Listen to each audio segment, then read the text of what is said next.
Hey everybody, welcome back to the Dungeon Dive. Daniel here. I hope you're doing well, and if you're not, I hope you are soon.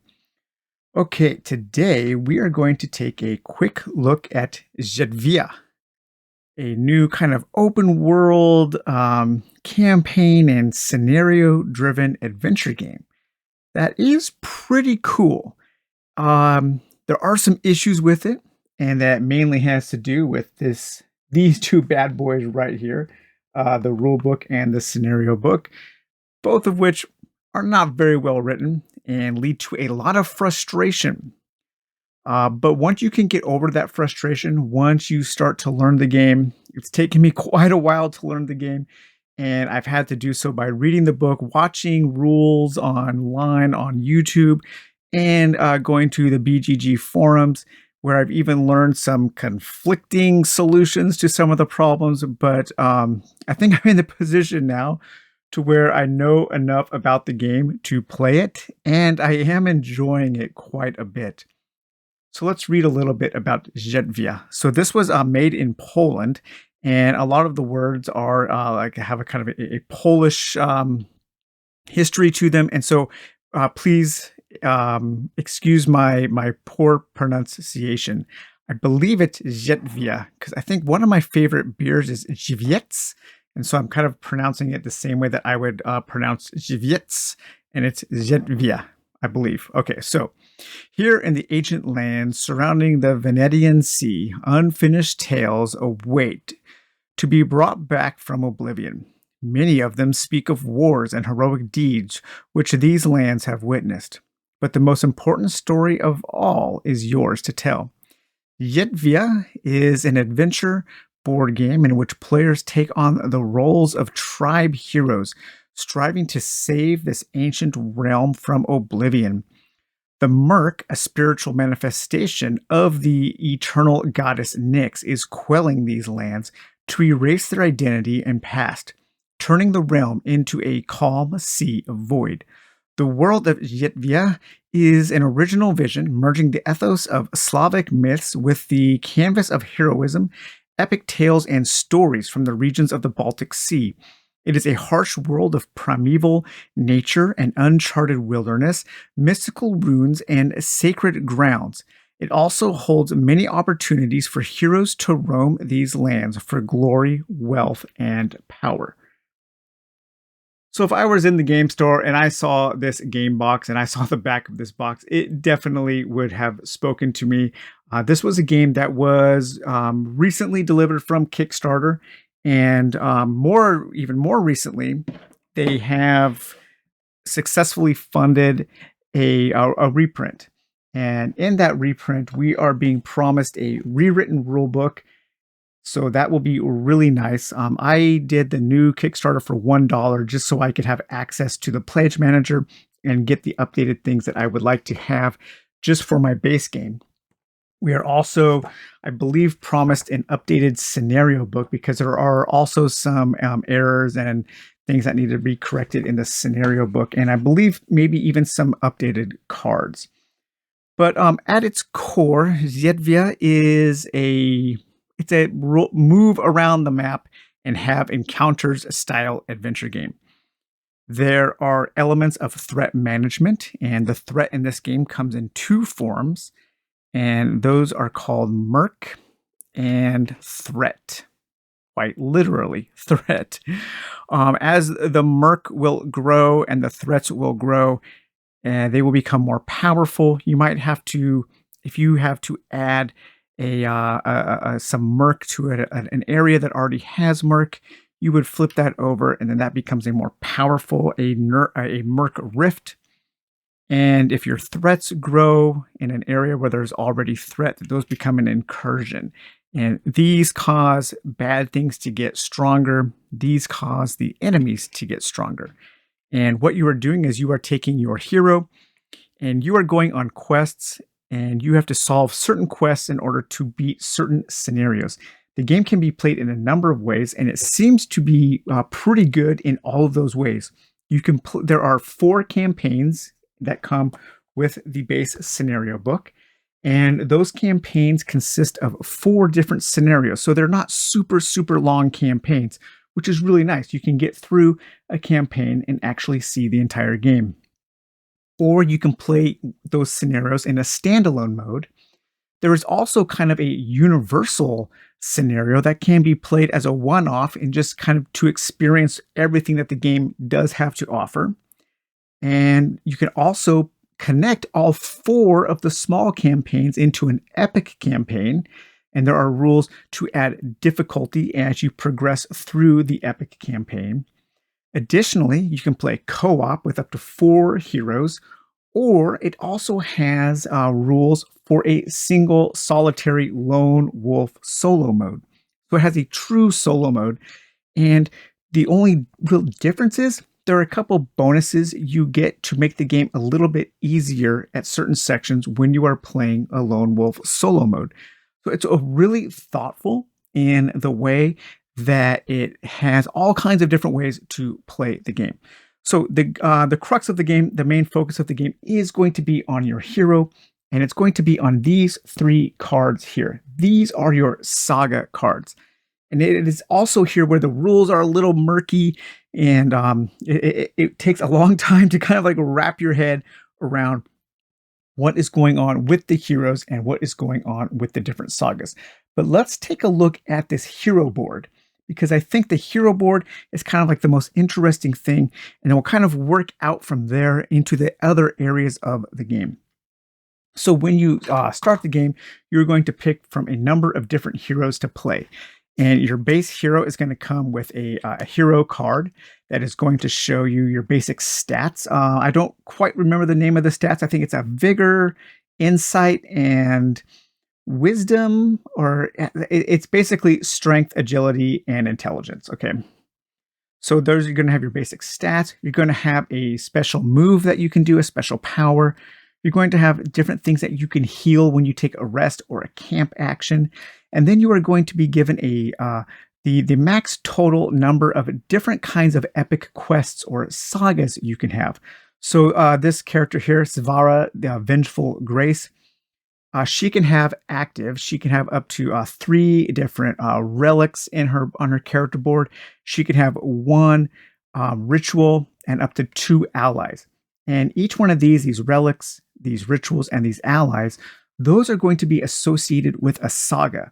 And a saga is going to be comprised of 1 base card, which is going to be kind of like the starting thing you get for choosing that saga to be a part of this hero's story. And then each one of those cards is also going to be associated with a small deck of cards that will have story cards. And these story cards will have a little bit of flavor text with something that you have to do. In this case, you have to journey into a forest, into a ruin, and into a settlement and collect these tokens that represent your journeys into each of those types of areas. And then once you do that, you can go to this area to read this part of the story. And then you have to go to one of these 2 areas to sacrifice those 2 things. And then you would get to choose to get either one of these awards depending on what you chose. And so the awards might be other allies, it might be new powers, new items that you can equip. You can only ever have up to 3 things equipped. Some of these will also be feat cards, because each of the heroes is also going to have a feat card associated with it, and you will earn other feat cards during the scenario. And these feat cards are held in your hand, and they can be played as a power, and then you get to return a feat card back to your hand when you rest. But once you solve the first part of your saga, then you will go to a second part of your saga, which will have another story card associated with it, with another set of challenges that you have to overcome in order to unlock 2 more abilities, 2 more stronger abilities. And then your personal saga, each of the heroes has a personal saga that has 3 parts. So it's kind of a final thing that you have to do, a final set of quests, to then you can unlock your character's ultimate power. And so there are a whole bunch of these in the game. So you have these characters here. The art and the look of this game, I think, is just absolutely amazing. Just about every card has unique art, and there are a ton of cards in the game, a ton of art. And another thing that I really like about this game is that it has a huge epic feel, but when you are playing solo, when you are playing this lone wolf mode, the entire game easily fits on a table as small as mine, barely 3 by 4. And you almost never have to go back into the box while you are playing. It's a game that you set up, you get to play and enjoy, and you don't have to be constantly fiddling with a bunch of things in and out of the box. But here are all the characters.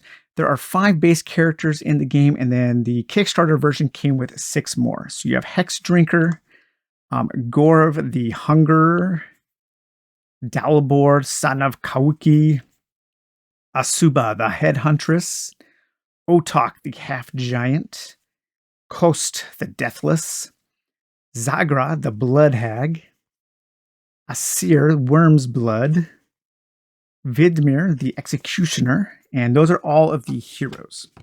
And then the rest of the cards in this basic Saga deck, these are all cards that have Saga decks associated with them. So at the beginning of the game, you are going to choose 3 different sagas. You're going to take the base card for each one of those and equip it to your character. And then as you play through the game, at various points, you will be told to grow your saga. And when you grow a saga, you can either flip over the next story part of your saga to start start delving into this quest. Or when you're told to grow a saga, you could instead choose a new basic card to take and add to your inventory. And at certain points when you're resting, you can swap out the cards that are in your inventory. So you might have this card, Koga the Element, and you could take that sword and equip it without having to solve that quest. Then, at a later point in the game, when you are told to grow your saga again, you could then take the first story card for this item and start questing to make this particular saga more powerful. It's a really cool system, and I like it a lot. It reminds me of the same kind of system in Gloom of Kilforth, but this feels a little more thematic to me. It feels less like in Gloom of Kilforth, it felt a little bit more like you were just collecting keywords. But this game, this kind of saga deck system in this game feels a little more adventurous, a little more like you are going on a quest. And so right now, I have these 3 basic saga cards for my character, who I am playing Veda, the Hollow Sister. And this is her unpainted mini there. It's a game that I would have much preferred standees with this art. This art looks infinitely better than this plastic standee. And I would love if they had a stretch goal or something to have just standees in the game, because the minis are completely useless. But Veda, the Hollow Sister. Now, each of the characters also has this dread side. And at certain points of the game, you're going to gain Taint, which is this black. Please stop calling things taint in games. I know I've said that before. Call us darkness or something. In this game, you get the taint. Yeah, I'll leave that. I'll leave that alone. But whenever you get tainted 3 times, you have to flip over and you become this kind of like dread, dark, cursed version of your character. You lose some abilities, you gain some abilities, and then you have to get rid of that darkness, that taint, in order to flip your card back. But my main sagas here are Janur's Wrath, the Drowned Sight, and the Scarecrow. And these all add certain dice, so a blue, a green, and a red dice when I am doing certain challenges or trying to overcome different tests. Then each one of those is also associated with an attribute, and the attributes will be totaled along here. You use these to represent your the limit of your attributes. So like my red, my strength is can only go up to 4. So I put a limiter here on the 5, so I can't go across that. But these limiters, they also can change into injuries, and then those injuries can move down, limiting how much strength you can use. Because when you come across challenges, you can spend points of that attribute in order to gain that colored die to your dice pool. So you have dice associated with the three stats: red, green, and blue. You're going to during challenges and attribute tests, you are going to generate a pool of these dice, usually consisting of up to 3 of each color. And then you're also going to take these Nix dice, which these are the bad dice, and you're going to be rolling those, looking for certain symbols. Certain symbols will cancel each other out. Certain symbols will count as successes. And then some of the bad dice, they will do damage to you in certain ways, depending on the kind of challenge that you are undertaking. One problem with the game is the 5 base heroes that come with the game. They all have suggested sets of 3 sagas to start a campaign off with. And multiple times in the scenario book, it says when you're starting a new campaign or a new scenario, it says to use the 3 basic sagas. However, there are 6 additional heroes that the Kickstarter game comes with. And those 6 heroes, they're in nowhere in the documentation does it list their starting 3 sagas.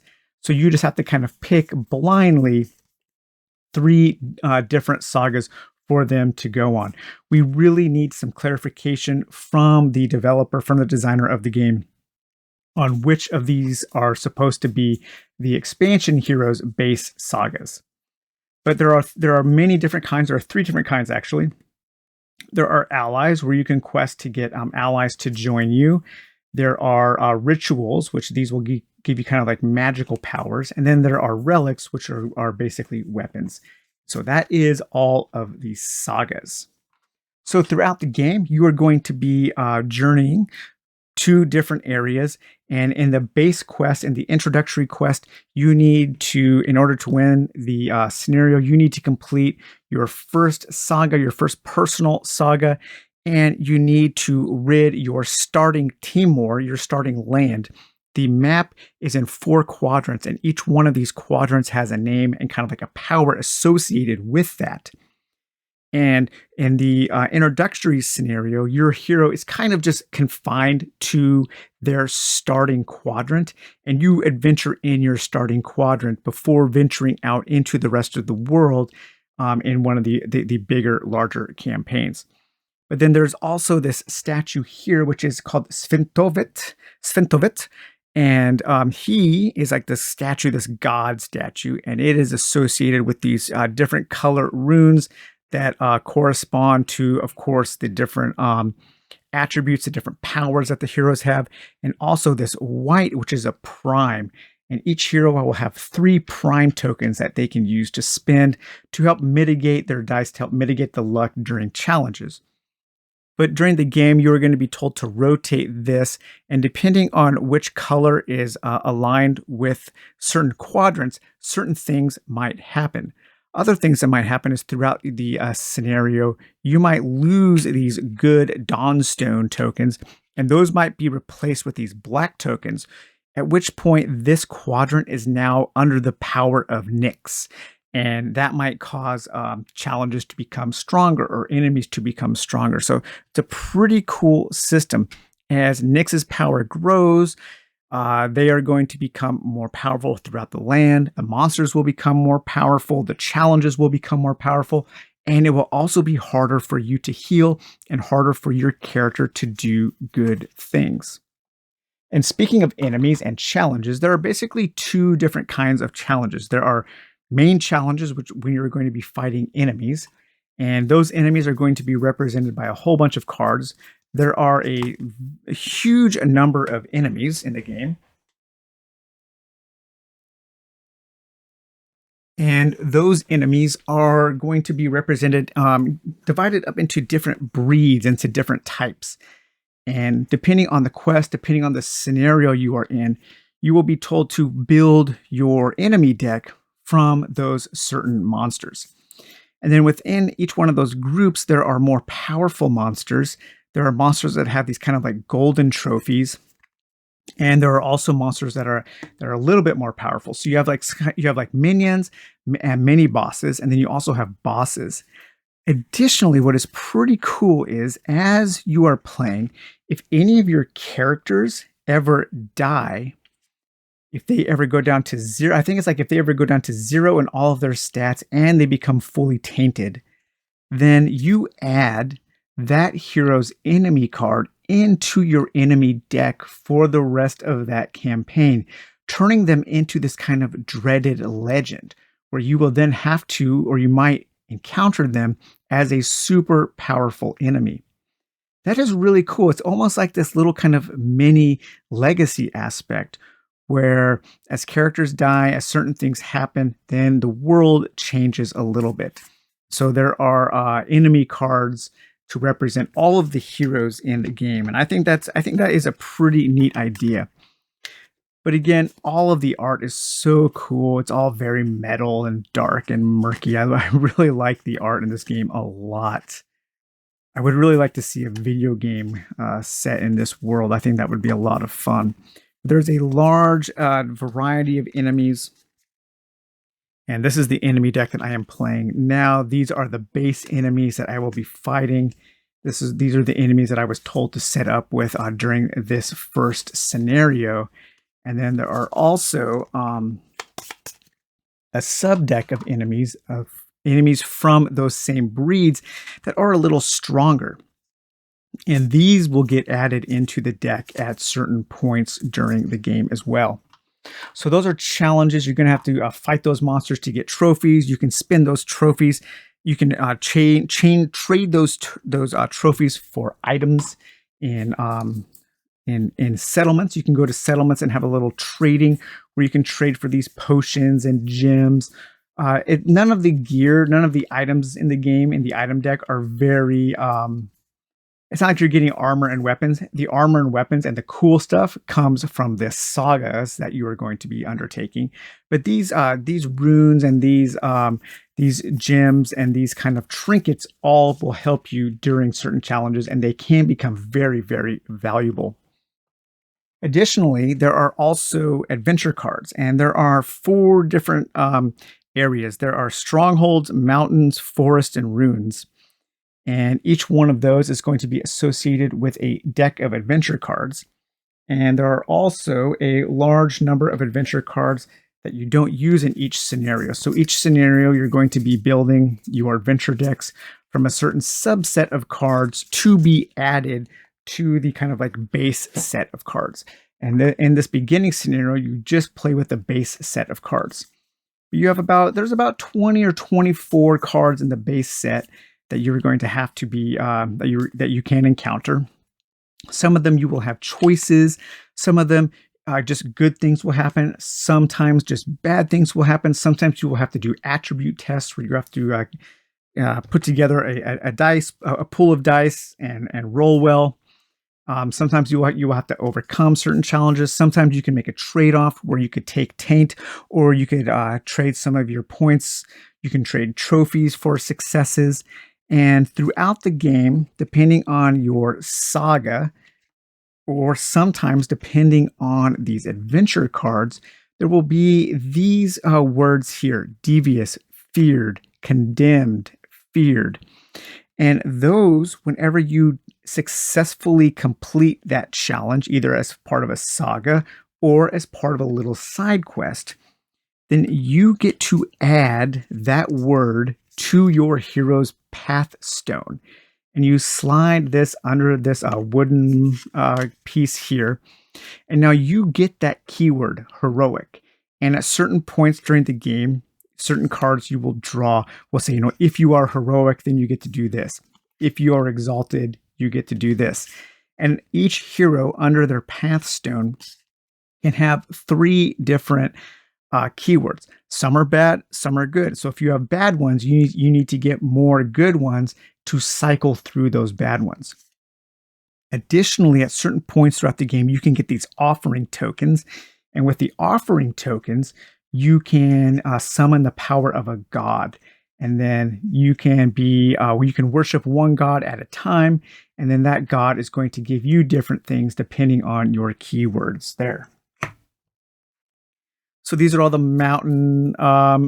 You have mountain adventures, you have settlement adventures, you have adventures in your ruins and adventures in your forests. Sometimes these might open up to side quests in which you will have to mark a spot on the map. Trying to find a side quest here. Like one of these might be a side quest. Yeah, so you have to mark an area on your map with a quest token, and then you will have to travel to that area in order to solve that quest. So the map on the board does change over time depending on where the different quests are. So one of the things that the solo version, the lone wolf version adds is it makes it easier to summon creatures. So you can do this at any part of the game, but as a solo player, every time you camp, every time it's the end of your turn, you can trade a trophy from killing a monster into a chance to summon one of these creatures, depending on the region that you are in: forest, ruins, mountains, or a settlement. And you can have up to one summoned creature helping you at a time. And these are going to add a certain ability, a certain bonus for your character to have access to. So there are a lot of different ways to mitigate the luck with those creatures, with your feat cards, depending on what your feat cards are. Depending on the cards that you have equipped, you might be able to do certain things. If you roll a critical success, you might get more bonuses. The challenges, the attribute tests are really interesting in this game.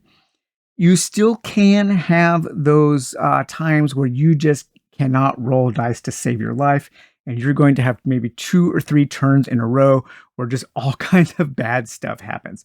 It is one of those games, but there are chances to mitigate the luck a little bit more in this game in a lot of other games. Another interesting aspect on the hero board is how you keep track of your turns. So each turn is divided into a time of the day. So you have morning, you have noon, you have evening, or dawn. Let's see, what is that? Dawn, day, evening, and night. I think that's and then your camping phase. And so when it is your turn, you get to do 4 actions. And actions are very simple. You can either travel and encounter, or you can stay and rest. Pretty simple. You can do that 4 times on a turn. And these different times of the day will have impact on the game. For instance, there might be a quest that says to go to one of these ruins that's kind of like a graveyard. It's a tomb. And if you go to a tomb, or if you go to a certain region during the day, the enemies might be asleep. Maybe they're vampires, so they don't come out at night, or they don't come out during the day. So it's easier to solve that quest at certain times of the day. And sometimes you might want to go to a place at night. So it is beneficial sometimes to, instead of taking an action on one of your turns, to just wait until the right time of night or the right time of the day happens, and then go on that quest during that time. Really cool system. I like that a lot. That is something that happens in video games a lot, where the state of the world, the options available to the player change depending on the time of day it is. And you don't see that a lot in board games. And I think this game handles it in a pretty eloquent way. I enjoy that. So there are times when I was just thinking, okay, I need to do this quest, but if I go and do it now during the day, it's going to be a lot harder. But I don't really have much else to do. So do I want to waste that time? Because time is ticking. There is a time limit associated with most of the quests in the game. But the time does seem to be pretty forgiving, but it can sneak up and catch you off guard if you are unaware. One other element that came with this game, and this came with the Kickstarter version,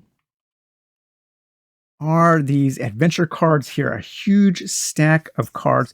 These are called legends. And this is pretty interesting. Each legend is going to start with this symbol here. And this is a little choose your own adventure card game that you play in between scenarios of a campaign. And you're going to flip over the top and you are going to read a little story, and then you are going to choose if you want to go to 1A or 1B. And you're going to continue along that way, doing certain challenges, certain attribute tests as you go.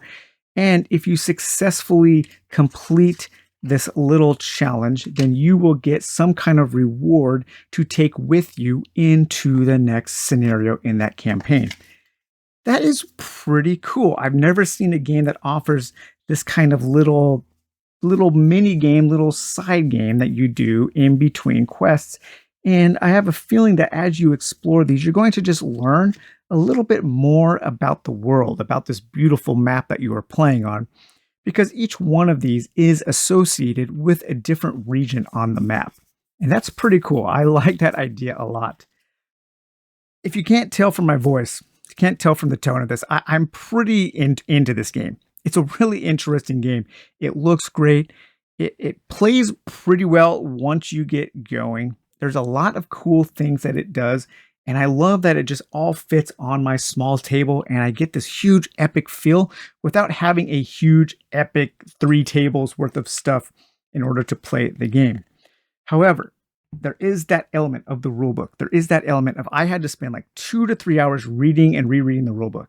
Then I had to spend another hour watching the official how to play videos from the designer. And in those videos, there are even some parts where he makes mistakes and he calls things by the unofficial game terms, which can be confusing.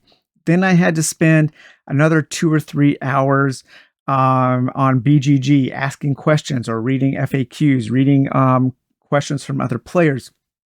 I had to spend time defending myself saying, yes, I have read the rules and this is not in the rules. And some super fans got upset. This is a good game. I'm asking these questions because I want to like the game more.